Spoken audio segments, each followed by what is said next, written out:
Greetings, Yack Watchers. It is I, Harry Yack, off of Harry Yack's Retro Yackage, and I'm pleased to report I have visited Blackpool and lived to tell the tale. So, I guess I'd better tell you all about, or at least a few things about, Play by the Seaside 2014. You just saw me struggling to eject a game from a US SNES. I'd never even physically seen one in my life before, never mind ejected a cart.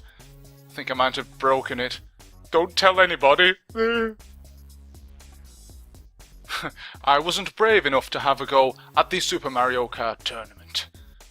I think this spreadsheet put me off. Looks too much like work if you ask me. Put a spreadsheet in front of me and I fall asleep instantly. Oh, hold on. Boom!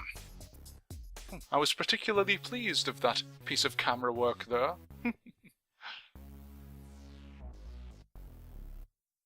Well, this staging of the event saw a return to Blackpool, the spiritual home of the Play Expo, formerly Replay Expo.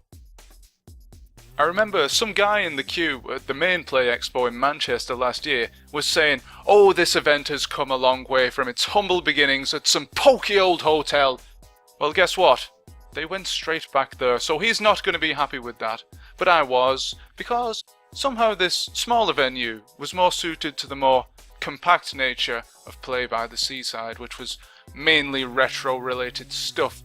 I think the whole show fit in about 3 rooms, which made it a lot more homely and intimate. I think there's room for both, but if you gave me the choice, I would always pick the retro one. And besides, you don't go there to play the games, which may sound weird for a retro gaming expo. You go there to chat to people. Oh yes, and look at the stalls and gawp at how expensive the computers are. See, this Nintendo Famicom here was £70, but they bumped it up to 80 quid for the weekend. And here we can pinpoint the exact moment when Llamasoft gave the Yack the cold shoulder, which is rather strange considering Jeff Minter is the Yack. Wait a minute, I'm the Yack? He's the Yack. Oh dear, I hope I don't get a phone call from his lawyer soon. I'll have to change my name by deed poll, because Harry Yack is my real name. I'll have to change it to Harry Yank. Anyway, here are some free games which were gone within the hour, because I stuffed them all in my fur coat. We have a few floppy disk games here as well. Sadly, I did not pick these up, so please don't request them. I've no idea who took them, but some muppet probably tried to use them in his Windows 8 computer. Hey, wait a minute. Do they even produce computers with floppy drives these days? Guys, try out your Amiga games on Windows 8 and tell me if they work.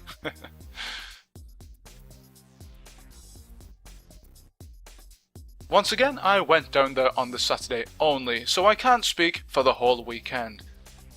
For all I know, on the Sunday, they could have had a nude parade. Although, I guess they would have promoted that a lot more, because I definitely would have stayed over for that. I would have slept rough on the streets to see that. Actually, hold on a minute, no, because they're mainly blokes at these conventions, aren't they? Nobody wants to see a naked yak. Yeesh. Aha! Here's Plaque Attack, which is a blatant Atari 2600 ripoff of that TV boy game, The Dentist. Magnificent felt tippery on the front cover artwork there. Just struggle to put that back. Aha! And here is my highlight of the whole weekend. It's the Cookie Monster's own video game. Look at his garden. He's got cookies growing in it. Can you grow cookies in the ground? A wonderful Atari rendition of the Cookie Monster on top of his kennel there. Cookies. Okay, Mr. Monster Man, you can go back to your cookie harvest now, and we'll take a look at some of these game guides. But of course, Harry Yack doesn't need a game guidebook. Not because he's awesome at video games, but because he has access to game facts on the internet. Now, in a review of a past Play Expo, I stated that the games for sale were hilariously overpriced. Well, I'd like to take that back on two accounts. Firstly, there are tons and tons of games you can just go and try for free on the various demo consoles they have set up throughout the show. Secondly, to tar all the vendors with the same brush would be unfair, because there are indeed lots of bargains to be had. You expect to pay more for the boxed and complete games, but there are some cheapo loose carts that you can pick up as well, and I picked up a copy of FIFA 64 for £1.99. And that game probably isn't even worth 10 pence, but I was happy to pay that, because I knew the vendor was getting a markup. You've got to support your local vendors, ladies and gentlemen. Now, as much as I admire the technology behind the Oculus Rift, it does make you look a flipping muppet, doesn't it? And here we have, thrown in at the end, the return of an old friend, International Superstar Soccer 64, which is boxed and complete for the bargain basement price of £7.49. And for that price, you can't get much more quality football game for the Nintendo 64. And you can't get much more quality coverage of Play Expo 2014. Nah, I urge you to go and watch the other videos that I and other people have uploaded relating to Play by the Seaside 2014.